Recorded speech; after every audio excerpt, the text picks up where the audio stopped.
আসসালামু আলাইকুম। সবাই কেমন আছেন? আশা করি ভালো আছেন।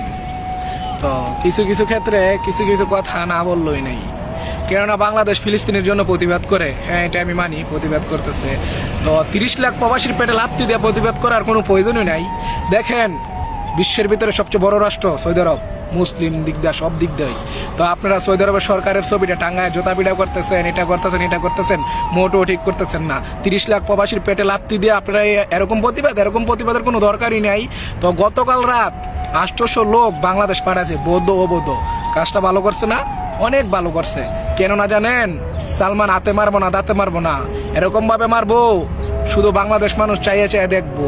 তো সমস্যা নাই, আপনারা যেগুলো কাজ করতেছেন না, এরকম প্রতিবাদের কিছু দরকার নাই। তো কি আর বলবো, দুঃখের কথা, এগুলা ভিডিও দেখে আছে না, আমাদের পেটের ভিতরে লাথি দিয়ে আপনারা প্রতিবাদ করতেছেন, এগুলা প্রতিবাদ না।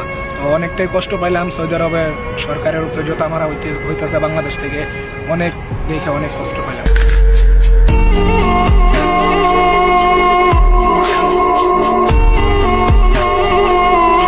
আসসালামাইকুম বাংলার জনগণ, কি খবর আপনাদের? কপাল তো ফুরিয়ে যাইতেছে দিনের দিন। রহমত শেষ বাংলাদেশের। কেন?